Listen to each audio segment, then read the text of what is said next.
예루살렘에 시므온이라 하는 사람이 있으니 이 사람은 의롭고 경건하여 이스라엘의 위로를 기다리는 자라. 성령이 그 위에 계시더라. 그가 주의 그리스도를 보기 전에는 죽지 아니하리라 하는 성령의 지시를 받았더니 성령의 감동으로 성전에 들어가매 마침 부모가 율법의 관례대로 행하고자 하여 그 아기 예수를 데리고 오는지라. 시므온이 아기를 안고 하나님을 찬송하여 이르되 주제여 이제는 말씀하신 대로 종을 평안히 놓아주시는도다. 내 눈이 주의 구원을 보았사오니 이는 만민 앞에 예비하신 것이요 이방을 비추는 빛이요 주의 백성 이스라엘의 영광이니이다 하니 그의 부모가 그에 대한 말들을 놀랍게 여기더라. 시므온이 그들에게 축복하고 그의 어머니 마리아에게 말하여 이르되 보라 이는 이스라엘 중 많은 사람을 패하거나 흥하게 하며 비방을 받는 표적이 되기 위하여 세움을 받았고 또 칼이 내 마음을 찌르듯 하리니 이는 여러 사람의 마음의 생각을 드러내려 함이니라 하더라. 아멘. 옛날 중국 주나라에 강여상이라고 하는 분이 계셨습니다. 이분은 지혜도 있고 실력도 있었습니다만 개를 잘 잡지 못해서 벼슬을 하지 못하고 지나다가 위하라고 하는 강가에서 80세까지 낚시질을 하고 있었습니다.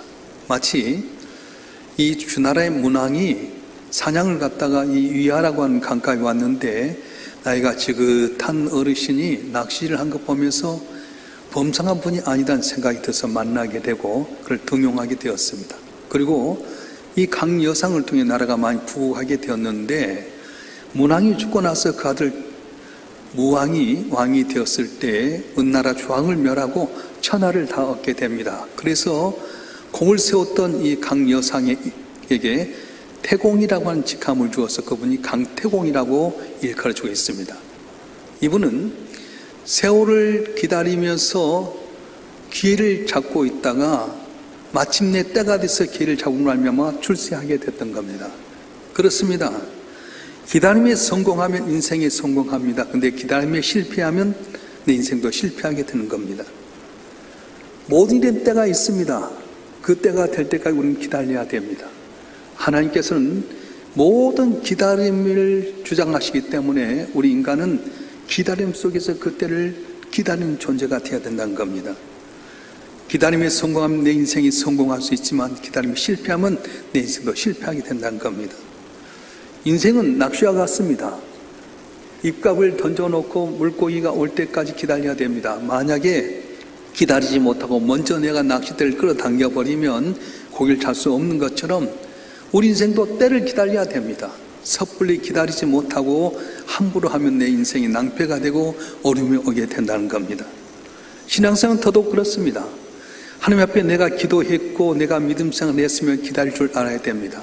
베드로서 5장 6절에는 하나님의 능하신 손 아래서 겸손해라. 때가 되면 너를 높이라고 말씀하셨어요. 때가 되면 너희를 높이리라.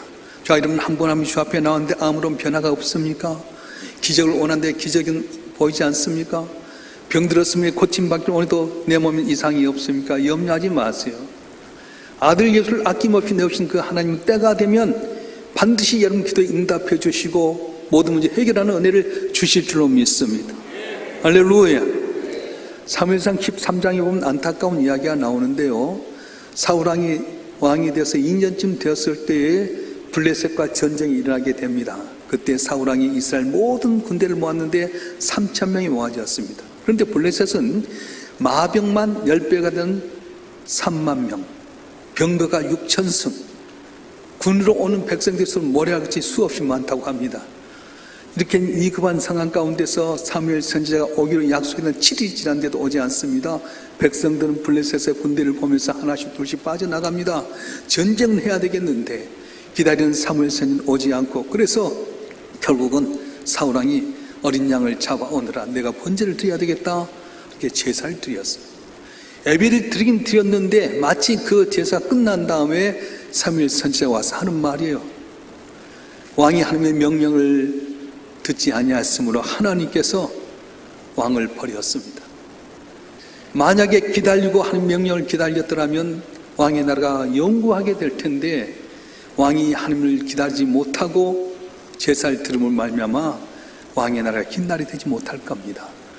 왕의 나라를 다른 나라에 다른 사람께 넘기시려 하는 작정하셨습니다. 그렇게 이야기하셨어요. 그래요. 내 환경 힘들고 조급하다고 옮겨버리면 안 됩니다. 기다려야 됩니다. 그때를 기다리지 못하면 사무엘처럼 영원히 복받을 수 있는 기회가 있는데도 놓쳐버리게 되는 거예요. 예수님께서 십자가에 못 박혀 죽였다가 살만에 살아나시고 40일 동안 세상에 있으면 제자를 가르치고 전도하셨습니다. 마침내 감람산에서 승천하시면서 그때 모이던 사람 500명이었습니다. 승천하시면 말씀합니다. 내가 본대로 내가 다시 오리라. 너희는 예루살렘을 떠나지 말고 아버지께 약속하신 성령을 기다리라 말씀하셨어요. 500명이 보았는데 십자가에 못 박혀 죽어서 살아나신 주님이 40일 동안 그들과 함께 하였고 그들 본 데서 승천하시면서 주신 말씀이었는데 380명은 그 말을 믿지 못하고 다 떠나버렸어요. 120명만이 마가의 달방에 모여서 기도하는 가운데 마침 10일 만에 성령이 바람같이 불같이 임하면서 그들이 변화가 됩니다. 겉은 번들을 하고 똑같은 것 같지만 속에 성령이 오므로 말미암아 능력의 사람이 되고 전도에서 세상이 변화되는 단초가 되었던 것입니다. 사랑하는 성도 여러분, 신앙생활에서 성공하느냐 실패하느냐는 어디에 있습니까? 기다림에 달려있다는 거예요. 교회 나와서 아직도 응답이 없습니까? 반드시 때가 되어 줄 줄로 믿습니다. 아브라함 무려 25년을 기다렸고요. 요셉도 13년이라는 세월을 기다립니다. 모세는 무려 40년 동안 기다린 가운데 쓰임받는 역사가 있었습니다. 교회 나와도 별 볼 일 없는 것 같고 안 잡힌 것 같아도 여러분 하나님의 약속의 말씀 믿고 이 자를 사모하고 나오게 되면 반드시 응답의 때가 올 줄로 믿습니다. 할렐루야. 오늘 본문에 나온 시몬이라는 분은 성경에 있는 대로 경건하고 하나님의 나라를 기다리는 사람이었습니다. 그는 하나님 앞에서나 사람들 앞에 경건한 모습을 갖고 살아가는데 그는 뭘 기다렸습니까? 그는 이스라엘의 위로를 기다리는 사람이었습니다. 이스라엘의 위로란 말은 무슨 말이냐면 메시아를 이야기하게 됩니다. 이스라엘 백성들은 말라기 선지자 이후로 400년 동안에 계속 메시아를 기다렸어요. 왜 그렇습니까? 나라를 바벨론으로 빼앗겼지요. 헬라에 빼앗겼지요. 그런 가운데 로마의 속국이 되어 있었습니다. 로마는 이스라엘 억압하는데 많이 억압하게 됩니다. 그래서 왕을 세울 때도 로마 황제의 승인이 있어 왕이 되게 되고요. 또 세금을 많이 거두었어요. 우리가 일제시대 주권을 잃어버리니까 다 수탈해가도 아무 말 못하는 것처럼 그들은 로마는 계속해서 억압하기 시작합니다. 그래서 세금을 더 걷기 위해서 아우구스도 때는 자기 고향 땅에 가서 호적을 정리하려고 했습니다. 그래서 모든 이스라엘 백성들은 메시아가 오길 원합니다. 어떤 메시아요? 정치적인 메시아. 다윗같이 위대한 메시아가 나와서 우리를 로마의 억압에서 벗어나게 해주시옵소서, 참다운 자유를 주시옵소서 갈망했습니다.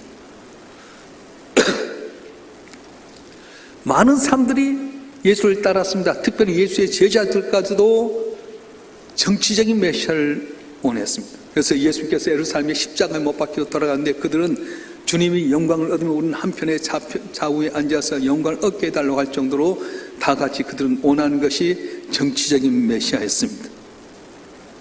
심지어 예수께 십자가에 못 박혀 죽였다 부활하셔서 승천하실 때쯤에도 제자들은 말합니다. 주께서 하나님의 이스라엘의 나라를 회복하심이 이때니까, 주께서 이스라엘 나라를 회복하심이 이때니까. 그만큼 많은 깊숙한 곳에서부터 정치적인 메시아를 간절히 기다리고 있었습니다. 시몬이 기다린 메시아도 마찬가지입니다. 하나님, 이 나라가 로마의 억압에서 벗어나길 원합니다. 우리의 메시아를 주셔서 참자해 주시고 위기에서 벗어나게 해 주시옵소서 그렇게 기도했습니다. 그런데 어느 날 그의 꿈이 바꿔졌습니다. 메시아가 나타나서 로마의 억압에서 벗어나길 원했는데 성령께서 시몬에게 말씀합니다. 주의 그리스도를 보기 전에 내가 죽지 아니하리라. 주의 그리스도를 보기 전에 내가 죽지 아니하리라 말씀해 주셨어요. 여기서 주의 그리스도란 말이 유념해야 될 텐데, 메시아란 말과 그리스도란 말은 같은 말이에요. 히브리어로 메시아, 헬라어로는 그리스도. 두 말 뜻이 다 기름 부었다, 메시아다 그런 뜻입니다. 그런데 신약 성경에 와서는 이 메시아라는 단어가 그리스도로 바뀌게 됩니다. 그러면 구약의 메시아는 뭡니까? 정치적인 메시아였어요. 다윗왕 같이 자기들 어려운 문제를 해결할 수 있는 정치적인 메시아. 근데 신약에 와서 그리스도란 뭘 말하는 겁니까? 인간의 본래적인 갖고 있는 죄의 문제를 해결해서 영원한 하나님의 구원을 얻게 하는 참된 하나님의 아들, 그 그리스도를 말씀하고 있는 겁니다. 예수 그리스도께서 이 땅에 오신 참된 메시아, 하나님의 아들이셨습니다. 그런데 그분이 이 땅에 왔을 때 많은 사람들이 정치적인 메시아로 생각했습니다.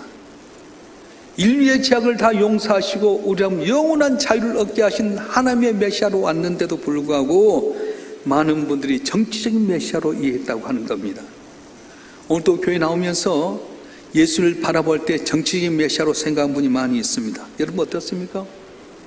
교회 나오면서 여러분 정치적인 메시아가 뭡니까? 내가 믿는 거 이루어질 원하는 겁니다. 예수 믿으면 사업 잘 됩니다. 예수 믿으면 병마가 물러갑니다. 예수 믿으면 내 자녀가 잘 될 수 있습니다. 험한 세상 가운데 예수 믿으면 내가 승승장구하게 됩니다. 이것이 바로 정치적인 메시아라는 겁니다. 그런데 이렇게 예수를 정치적인 메시아로 믿게 되면 거기는 기적을 바랄 수밖에 없고요. 근데 이거 바뀌어야 된다는 거예요. 물론 예수 믿고 난 다음에 사업도 잘 될 수 있습니다. 건강 얻을 수 있습니다. 자녀도 부모의 기도 때문에 잘 될 수 있습니다. 그런데 이것은 목적이 아니라 내가 예수를 나의 진정한 구주로 믿고 살아가면 덤으로 주는 축복의 일부분이지 목적이 아니라고 하는 거예요. 할렐루야. 그래서 지금 말씀하셨습니다. 너희는 먼저 그의 나라와 그의 의를 구하라. 그리하면 이 모든 너에게 더해주리라 말씀하셨어요. 예수를 나의 구주로 믿고 하나님의 아들로 믿고 죄에서 자유함을 얻게 하신 그분을 믿게 되면 자연히 모든 복이 내게 달려오게 되는데 우리는 그걸 잊어버리고 뭘 먹을까, 뭘 마실까, 뭘 입을까 정치적인 메시아로 살다 보니까 이리 가도 안 되고 저리 가도 안 되고 능력도 잃어버리고 말았다는 것입니다. 예수 믿는 가장 근본적인 목적이 무엇입니까? 죄 문제 해결하는 겁니다. 죄로 말미암아 몸을 입혀도 영원히 저주받을 수밖에 없는 우리가 예수의 보혈로 말미암아서 죄 씻음 받고 하나님의 자녀가 되고 어제 새벽에 말씀했던 것처럼 우리가 예수의 족보에 들어간 영광을 얻게 되는 거예요.